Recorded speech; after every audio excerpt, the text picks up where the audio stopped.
प्यारे विद्यार्थियों, online classes के अंदर तुहाडा स्वागत है। पिछले लगभग 5 दिनों तो असी एक ही टॉपिक कर रहे हैं, linear equation with one variable. असी अजिहियां समीकरणों को हल कर रहे हैं जिन्हां विच वेरीएबल मतलब चल की घात एक होंदी है।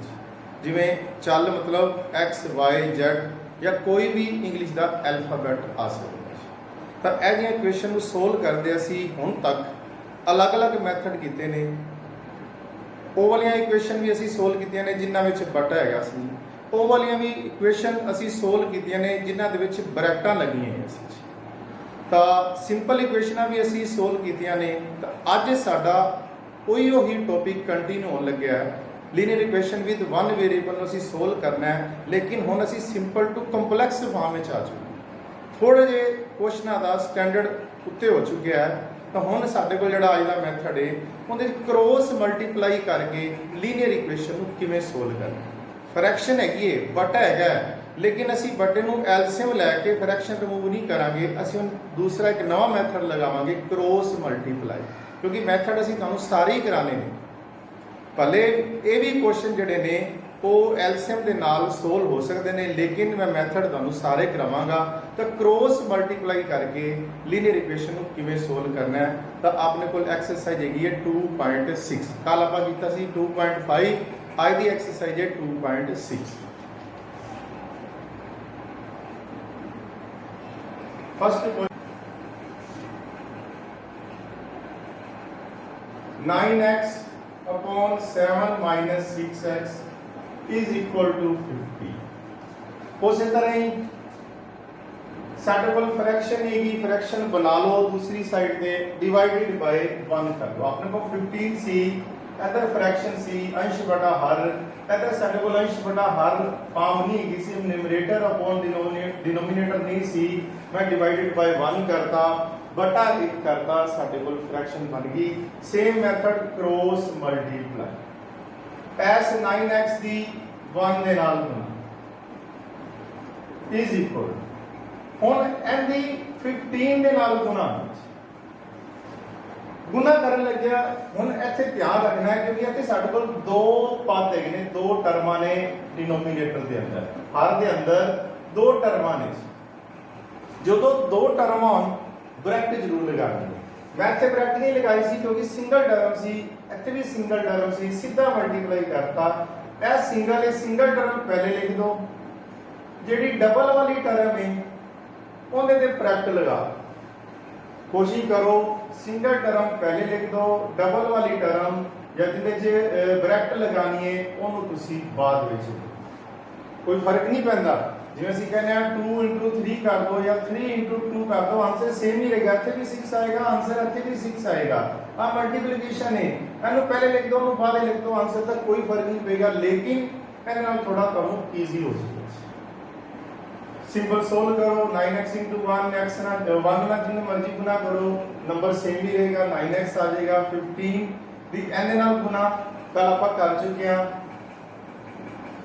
105 माइनस 15 दी n दे नाल भी गुना, ये आ गया 90x। x वाले सिंपल इक्वेशन बन गई जो असी 2.1 या 2 विच कीता है।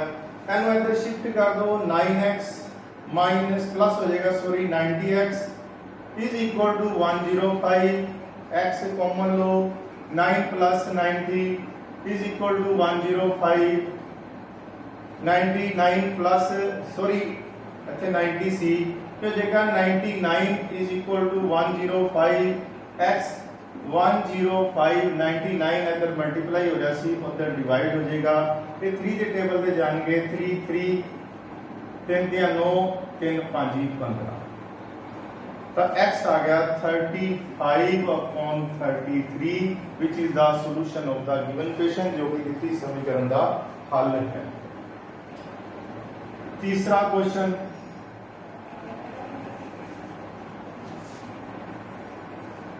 z upon z plus 15 is equal to 4 upon. हुण दोनों पासे फ्रैक्शन बनी बनाई है, सीधा क्रॉस मल्टीप्लाई करना। Z दी 9 ਨਾਲ ਮਲਟੀਪਲੀਕੇਸ਼ਨ ਕਿਉਂਕਿ ਇਹ ਵੀ ਸਿੰਗਲ ਟਰਮ ਹੈ, ਇਹ ਵੀ ਸਿੰਗਲ ਟਰਮ ਹੈ, ਸਿੱਧਾ ਹੀ ਲਿਖ ਦੋ। ਹੁਣ ਇੱਥੇ ਦੋ ਟਰਮਾਂ ਨੇ, ਦੱਸ ਚੁੱਕੇ ਹਾਂ ਵਿਸ਼ਾ ਬ੍ਰੈਕਟ ਲਗਾਣੀ ਹੈ। ਇੱਥੇ ਸਿੰਗਲ ਟਰਮ ਹੈ, ਸਿੰਗਲ ਨੂੰ ਪਹਿਲੇ ਲਿਖਣਾ ਹੈ, ਬ੍ਰੈਕਟ ਵਾਲੀ ਬਾਅਦ ਵਿੱਚ ਲਿਖਣੀ ਹੈ। इति गुना ही है, क्रॉस मल्टीप्लाई, मल्टीप्लाई का मतलब क्रॉस, एक दूसरे दी गुना करनी।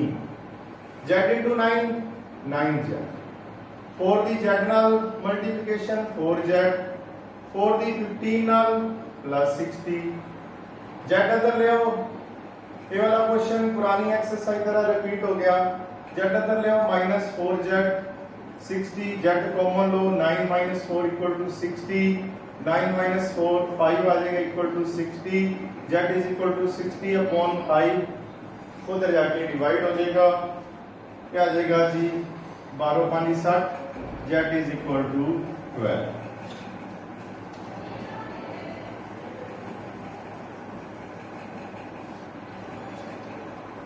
Question number 4, 3y plus 4 2 minus 6y is equal to minus 2 upon 5। Minus आ गया, थोड़ा ध्यान नाल करना है। करना वही मेथड है, इधर भी फ्रैक्शन है, इधर भी फ्रैक्शन है, दोनों साइड पे फ्रैक्शन है, करना क्रॉस मल्टीप्लाई है। 5 दी अंदर ना करो, इधर दो टर्मां ने, इथे सिंगल टर्म है, सिंगल पहले लिखो, 3y plus 4 दो टर्मां नूं ब्रैकेट विच लिखो इज इक्वल टू एन दी एन दे नाल गुना क्रॉस मल्टीप्लाई, सिंगल टर्म पहले लिखो, 2 minus 6y बाद विच। अब ब्रैकेट वाला क्वेश्चन आपा सोल्व कीता है, करो 15y, फिर 5 ने देना करांगे प्लस 20, माइनस 2 ਨੂੰ 2 ਨਾਲ ਕਰਾਂਗੇ ਮਾਈਨਸ 4, माइनस 2 ਨੂੰ माइनस 6y ਨਾਲ ਕਰਾਂਗੇ, दो माइनस आ गए तो प्लस 6 into 2 12y। ये वाला क्वेश्चन ਤੁਹਾਡਾ पुराना क्वेश्चन रिपीट हो गया। y एक साइड ਦੇ ਇਕੱਠੇ करो, 15y minus 12y minus 4 minus 20, दोनों च y कॉमन लो, 15 माइनस 12, दोनों माइनस देने जुड़ जाएगा, निशान माइनस का आ जाएगा, minus 24। y is equal to 10 minus 24, 3 अदर मल्टीप्लाई हो रहा है, उधर जाके डिवाइड हो जाएगा, 3 दे टेबल कटा जाएगा, 3 8 24, y is equal to minus 8, which is the solution of the given equation, जेड़ा कि दित्ती समीकरण दा हल है। नेक्स्ट क्वेश्चन देखो,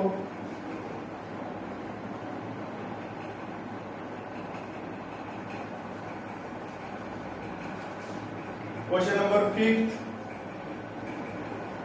7y plus 4y plus 2 is equal to minus 4 upon। कई बार क्या होता है जी माइनस ਇੱਥੇ ਲੱਗਿਆ ਹੁੰਦਾ, ਫਿਰ ਆਪਾਂ ਨੂੰ डिसाइड करना पेगा माइनस ਉੱਤੇ ਲੈਣਾ ਕਿ ਮਾਈਨਸ ਥੱਲੇ ਲੈਣਾ, क्योंकि ਜਦੋਂ क्रॉस मल्टीप्लाई करांगे वो वाला माइनस किसी एक साइड ਤੇ ਜਾ ਕੇ ਗੁਣਾ ਜ਼ਰੂਰ ਹੋਏਗਾ, या ਤਾਂ 3 ਨਾਲ ਲੱਗ ਕੇ ਇੱਧਰ ਗੁਣਾ ਆਏਗਾ या 4 ਨਾਲ ਲੱਗ ਕੇ ਇੱਧਰ ਗੁਣਾ ਆਏਗਾ।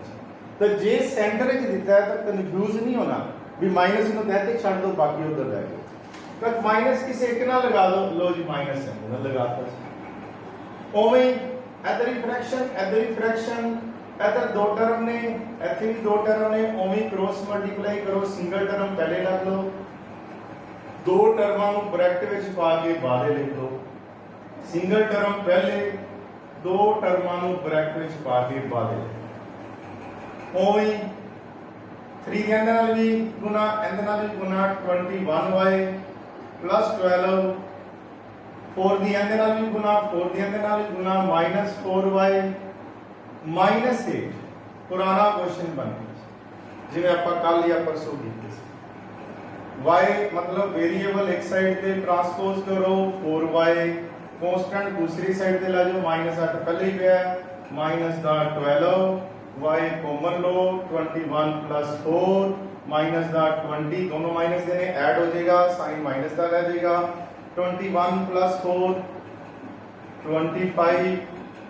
25 मल्टीप्लाई हो रहा है, दूसरे पासे ट्रांसपोज करांगे डिवाइड हो जाएगा, 5 दे टेबल है दोनों जाके 5 चौका भी 5 5 25, y कितना आ गया -4/5, which is the solution of the given equation. Next आ जाएगी 6th क्वेश्चन। टोटल 7 ही क्वेश्चन है इस एक्सरसाइज के, तो समझो ये चैप्टर आज साडा कंप्लीट हो जाएगा। कुछ स्टेटमेंट वाले क्वेश्चन रह जाएंगे, वो तुहानू बाद विच करांगे। क्वेश्चन नंबर 6, हुण तुसीं इक्वेशन बनानी है, स्टेटमेंट दी गई, उन्होंने समझना है, उन्होंने समझ के सारी चीज ड्रा करनी है, उत्तों इक्वेशन तैयार हो जाएगी। इक्वेशन तैयार हो जाएगी, जेडे असीं मैथड कीते ने उन्हां चों किसी एक मैथड दे नाल उहनूं सोल्व करना, या वो फ्रैक्शन वाला मैथड बनेगा, या वो ब्रैकेट वाला बनेगा, या वो सिंपल मैथड बनेगा, या वो क्रॉस मल्टीप्लाई वाला बनेगा। तो साडे कोल स्टेटमेंट की है, द एज ऑफ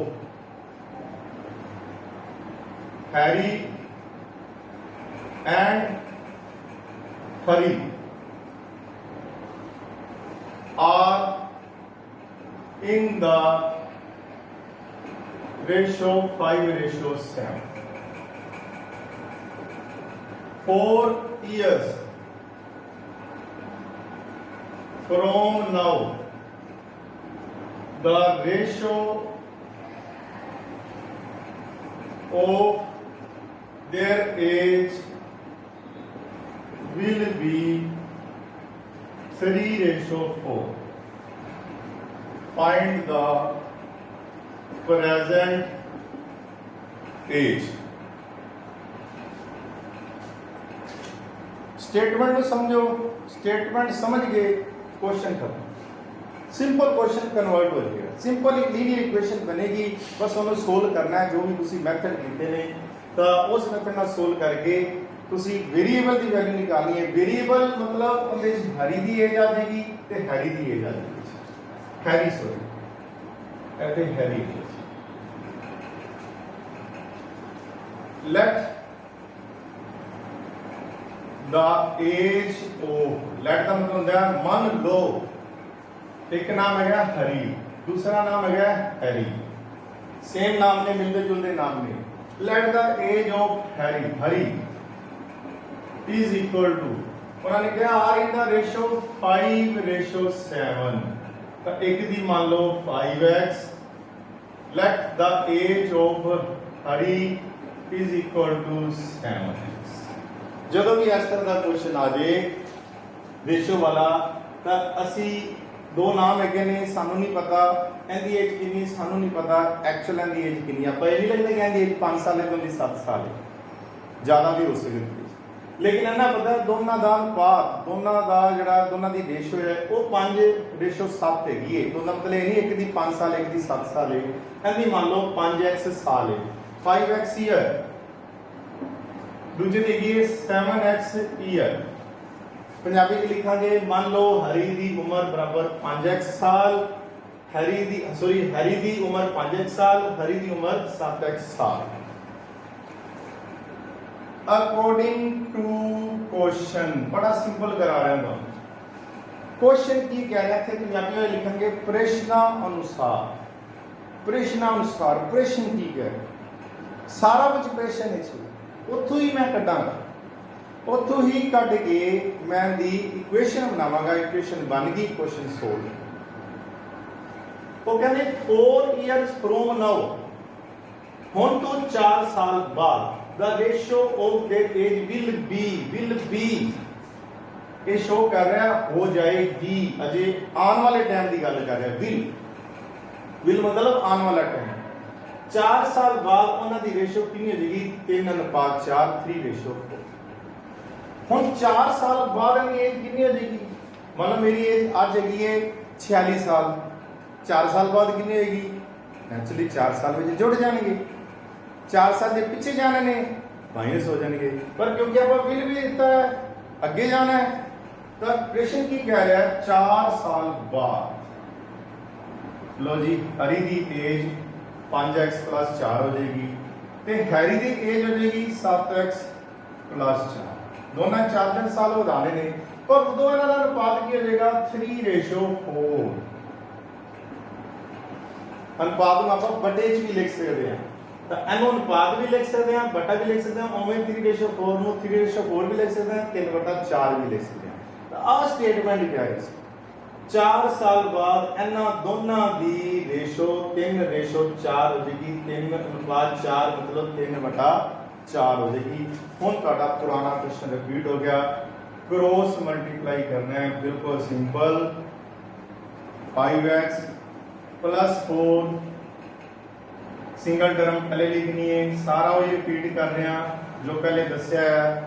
उवें 4 दी एंदे नाल 20x, 4 दी दूसरे दे नाल 16, 3 दी एंदे नाल 21x, 3 दी 4 नाल प्लस 12, x नूं इधर ले आओ 21x, 12, 16 उधर ले जाओ, x कॉमन लो 20 minus 21 minus 4 minus 1 minus 4 minus 4 upon minus 1, minus 1 उधर जाके डिवाइड हो जाएगा, माइनस माइनस कटेगी तो x कितना आ गया 4। उन्होंने कहा फाइंड द प्रेजेंट एज। अब प्रेजेंट एज 5x है ये 7x, मतलब 4 साल ही 5x का मतलब 5 into 4 20 ईयर आ गई। हरी दी एज कितनी आ गई 7x, 7 into 4x की जगह 4 रिप्लेस कर देंगे 28 ईयर आ जाएगी। ये तुसी लिख लो। Therefore present age of Hari is equal to 5x is equal to 5 into 4 is equal to 20. Present age of Hari 7x is equal to 7 into 4 is equal to 28 year. साल भी नाल लिखना तो ये सी अपने कोल 2.6 के सारे क्वेश्चन। एक क्वेश्चन तुहाडे लई छड्डिया, बाकी सारे क्वेश्चन मैं करवाते। तुहाडा ये चैप्टर कंप्लीट हो गया। इस चैप्टर के अंदर कुछ स्टेटमेंट वाले क्वेश्चन रह गए ने, क्योंकि स्टेटमेंट इन्नियां लंबियां ने, वो ऑनलाइन मैथड के राही करानियां ईजी नहीं हैगियां। कोशिश करांगा मैं उन्होंने कुछ सिलेक्टेड क्वेश्चन हो सकता कल करा दा, नहीं तो फिर मैं नैक्सट टॉपिक जोड़ा है कल कंटिन्यू करांगा।